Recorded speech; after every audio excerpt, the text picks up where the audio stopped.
Hello friends, you most welcome to my channel Navi education.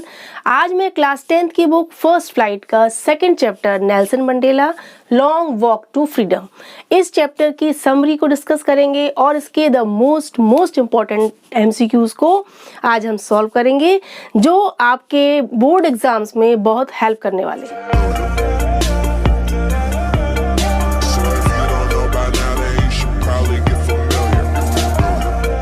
Second chapter है Nelson Mandela long walk to freedom. आप जानते हैं Nelson Mandela कौन थे?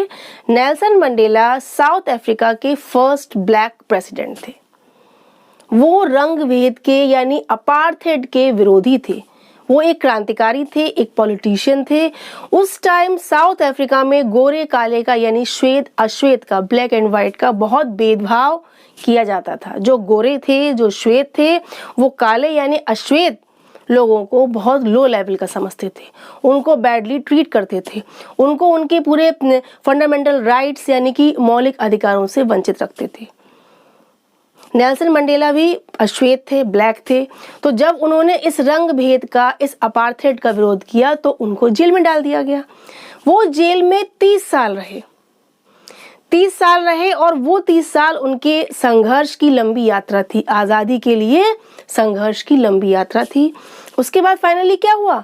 Finally democratic elections आए, जिसमें रंग भेद का विरोध करने वाले नेल्सन मंडेला को प्रेसिडेंट चुना गया, फर्स्ट ब्लैक प्रेसिडेंट चुना गया, और गोरे काले का भेद खत्म हो गया, गोरों का शासन खत्म हो गया, यानी दोनों को एक समान समझा जाने लगा। ये उनकी पूरी लंबी यात्रा थी आज़ादी के लिए संघर्ष की, जिसको उन्होंने ऑटोबायोग्राफी यानी आत्मकथा के रूप में लिखा, और ये चैप्टर उसी का एक पार्ट है।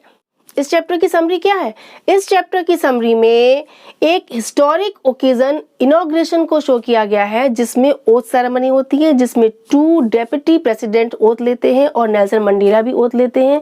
उसके बाद नेल्सन मंडेला स्पीच देते हैं, जिस स्पीच में वो अपनी पूरी जीवन की लंबी यात्रा, संघर्ष की पूरी यात्रा का वृत्तांत बताते हैं कि उन्होंने कैसे रंग भेद के विरोध में लड़ाई लड़ी, कैसे संघर्ष किया। इस पूरे वृत्तांत को वो शो करते हैं। इस चैप्टर में ऐसे महान पुरुषों के बारे में भी कहा जाता है, जिन्होंने आज़ादी के लिए लड़ाइयाँ लड़ी, संघर्ष किए, और उस टाइम जो साउथ अफ्रीका में जो ये क्रूर प्रथा थी रंग भेद की, अपार्थेड की, उसके बारे में वो पूरा डिस्क्राइब करते हैं। कैसे गोरे यानी कि श्वेत लोग काले, ब्लैक यानी अश्वेत लोगों पर कैसे वो जुल्म ढाते थे, कैसे उनको उनके अधिकारों से, मौलिक अधिकारों से वंचित रखते थे, उनको लो लेवल का समझते थे।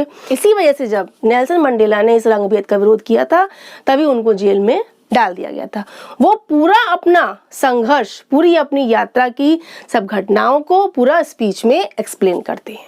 वो बताते हैं इस क्रूर प्रथा, जो ये रंग भेद है, जो अपार्थेड की जो उस टाइम जो नीति चल रही थी, उसके अनुसार रंग, जाति, उम्र, लिंग, इन सब को लेकर बहुत भेदभाव किया जाता था।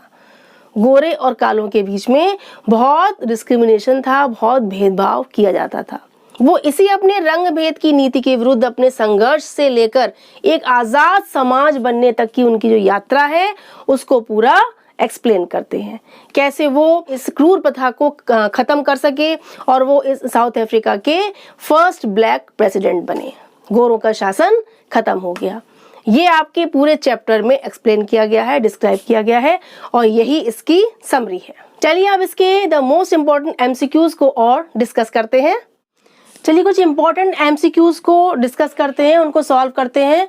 फर्स्ट आपका क्वेश्चन है, what was the inauguration day? आपने चैप्टर पढ़ा होगा कि जो इनॉग्रेशन का सीन, जो डे आपको शो किया गया है, एक्सप्लेन किया गया है चैप्टर में, वो दिन कौन सा दिन था? 10th में था, 10 मार्च था, 20 में था, 20 मार्च था। First answer is correct. 10 मई, 10 मई के दिन इनॉग्रेशन का डे था, जिस दिन प्रेसिडेंट ने ओथ ली थी। सेकंड है, why did other countries broke of diplomatic relations with south Africa? दूसरी कंट्रीज ने साउथ अफ्रीका के साथ डिप्लोमेटिक रिलेशंस क्यों तोड़ रखे थे? क्या रीजन था? फर्स्ट रीजन है व्हाइट रूलर्स थे, वो श्वेत शासक थे वो। सेकंड है अदर कंट्रीज आर रेशियल, दूसरी कंट्रीज रेशियल थी। थर्ड है it is a poor country, ये कंट्री बहुत पुअर थी। या फिर फोर्थ है अपार्थेड पॉलिसी, रंग भेद की नीति थी। Fourth answer is correct. यानी साउथ अफ्रीका में क्या था, रंग भेद की नीति थी, श्वेत अश्वेत में भेदभाव था। इसी वजह से दूसरी कंट्रीज ने उस कंट्री से, साउथ अफ्रीका से डिप्लोमेटिक रिलेशंस तोड़ रखे थे। थर्ड क्वेश्चन है, how many deputy presidents were elected, कितने डेप्यूटी प्रेसिडेंट्स चुने गए। नेल्सन मंडेला जो फर्स्ट ब्लैक प्रेसिडेंट थे, उनके साथ 2 डेप्यूटी प्रेसिडेंट्स और चुने गए। यानी आपका फर्स्ट आंसर करेक्ट है। आपके 4 ऑप्शन दिए गए हैं, 2, 3, 1 और नन। आपका फर्स्ट आंसर है 2, यानी कि 2 डेप्यूटी प्रेसिडेंट्स चुने गए थे। ठीक है, देन आपका first answer is correct. Next question है, what colours does the new South African flag possess, नए साउथ अफ्रीकन फ्लैग में कौन कौन से कलर्स हैं। फर्स्ट है black red green blue gold, second है black red yellow blue gold, third है orange black yellow blue silver and fourth है ब्लैक ब्लू वायलेट सैफरन और ग्रीन। आपका फर्स्ट आंसर करेक्ट है इसमें, ब्लैक रेड ग्रीन ब्लू और gold. Next हमारा question है, we have achieved our political emancipation, तो what is the meaning of emancipation. ये उनकी स्पीच का सेंटेंस है, तो इसमें जो वर्ड यूज किया गया है इमेंसिपेशन, इसका मीनिंग क्या है, what is the meaning of emancipation. इसके 4 आंसर्स दिए हैं, enslavement, slavery, freedom from restriction या बोथ फर्स्ट एंड सेकेंड। इसमें से आपका आंसर कौन सा हो सकता है, फ्रीडम फ्रॉम रेस्ट्रिक्शन, यानी बंधनों से आजादी, इसको कहते हैं emancipation. Third answer is correct, freedom from restriction. 6th आपका क्वेश्चन है, what did Nelson Mandela learn about courage, Nelson Mandela ने करेज के बारे में क्या सीखा, उत्साह साहस के बारे में उन्होंने क्या सीखा कि it is absence of fear, कि करेज साहस मतलब होता है डर का एब्सेंस, डर का ना होना, या it is triumph over fear, डर पे जीत होना, विजय होना, बोथ फर्स्ट एंड सेकंड दोनों हो सकते हैं, या नन माने कोई भी नहीं।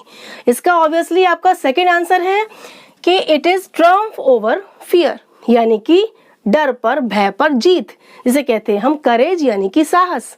ओके, नेक्स्ट आपका क्वेश्चन है, what comes more naturally to heart according to Mandela, Nelson Mandela के अनुसार हमारे हार्ट में अपने आप नेचुरली क्या सबसे पहले आता है, हेट्रेड आता है, यूनिटी आती है, लव आता है या रेशियल डिस्क्रिमिनेशन, घृणा, एकता, प्यार या जाति पाति का, रंग का, जाति का भेदभाव। आपका इसमें थर्ड आंसर करेक्ट है, लव, यानी प्यार नेचुरली आपके हार्ट में अपने आप एंटर कर जाता है। ठीक है, नेक्स्ट क्वेश्चन है, what are man's obligation in life, मनुष्य का जीवन में क्या कर्तव्य है, क्या ड्यूटी होती है। फर्स्ट है ऑब्लिगेशन टू पीपल, लोगों के लिए उसका कर्तव्य, ऑब्लिगेशन टू फैमिली, फैमिली के लिए, ऑब्लिगेशन टू गॉड, गॉड के लिए, या फिर बोथ फर्स्ट एंड सेकेंड। इसका आंसर क्या होगा, बोथ फर्स्ट एंड सेकेंड, यानी कि 4th आंसर इज आपका करेक्ट है।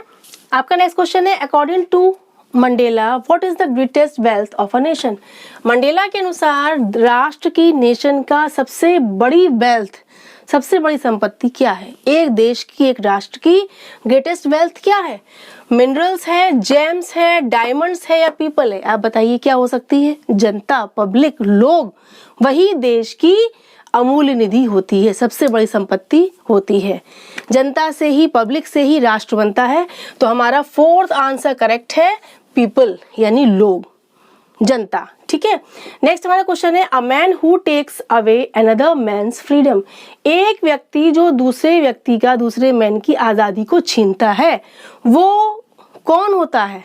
पहला व्हाइट यानी कि श्वेत, next a prisoner of hatred, घृणा का कैदी, अ क्रिमिनल या एक रूड, चारों में से क्या हो सकता है। सेकेंड आंसर आपका करेक्ट है, अ प्रिजनर ऑफ हेट्रेड, वो घृणा से, ईर्ष्या से भरा हुआ हो सकता है, यानी कि घृणा का कैदी।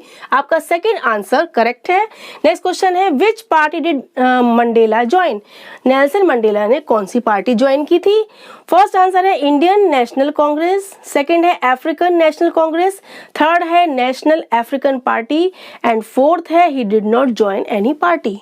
इसमें आपका कौन सा आंसर करेक्ट है, अफ्रीकन नेशनल कांग्रेस, उन्होंने जिस पार्टी को ज्वाइन किया था वो थी African National Congress, second answer is correct. Okay, next आपका है, whom did Mandela want to thank but couldn't, Nelson Mandela किसको थैंक बोलना चाहते थे लेकिन वो बोल नहीं सके, कौन था जिनको वो धन्यवाद करना चाहते थे कि श्वेत का गोरों का राज खत्म हो गया और यहाँ पर रंग भेद की नीति भी समाप्त हो गई। इस चीज के लिए वो किसको थैंक बोलना चाहते थे? हिज फैमिली को, वाइट रूलर्स को, अफ्रीकन पैट्रियट्स को या मिलिट्री को?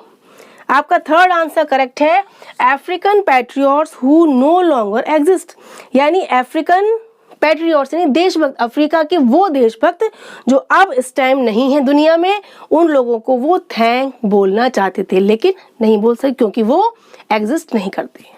नेक्स्ट क्वेश्चन है, this chapter has been taken from Mandela's. ये चैप्टर लिया गया है नेल्सन मंडेला की। फर्स्ट आंसर है बायोग्राफी, सेकंड है autobiography, third book and fourth speech. इसमें से कौन सा आंसर करेक्ट है? आपको क्लियर हो गया होगा, सेकंड आंसर यानी ऑटोबायोग्राफी, आत्मकथा से लिया गया है। आपका नेक्स्ट क्वेश्चन है, which human disaster is being talked about in this chapter.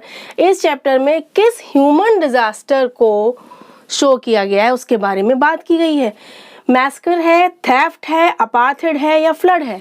इसमें से कौन सा आंसर करेक्ट है? आपको क्लियर हो गया कि थर्ड आंसर यानी अपार्थाइड, रंग भेद की नीति। इस पूरे चैप्टर में किसके बारे में बात की गई है? नेल्सन मंडेला ने किस चीज का विरोध किया था? रंग भेद का यानी कि अपार्थाइड का। देन इस ह्यूमन डिजास्टर के बारे में बात की गई है इस चैप्टर में। ठीक है, आपका लास्ट क्वेश्चन है, it is a common victory for justice, for piece, for human dignity. ये स्पीच के उनका एक सेंटेंस है कि यह एक कॉमन विक्ट्री है, सामान्य जीत है। किसकी? किसके लिए? जस्टिस के लिए, पीस के लिए और ह्यूमन डिग्निटी के। Then what is the mean of human dignity?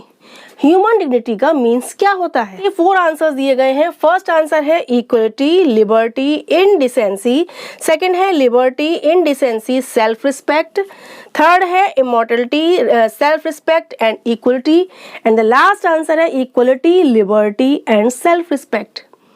इसमें से आपको आंसर कौन सा करेक्ट लग रहा है? लास्ट आंसर, इक्वलिटी समानता, लिबर्टी आज़ादी, सेल्फ रिस्पेक्ट आत्मसम्मान। ये तीनों बातें, ये तीनों मीनिंग्स हैं ह्यूमन डिग्निटी के। ये आपके 15 द मोस्ट इम्पॉर्टेंट एमसीक्यूज थे सेकंड चैप्टर नेल्सन मंडेला के। आपको ये चैप्टर अब क्लियर हो गया होगा और इसके एमसीक्यूज भी बहुत अच्छे से आपको समझ में आ गए होंगे। So do practice. Bye bye.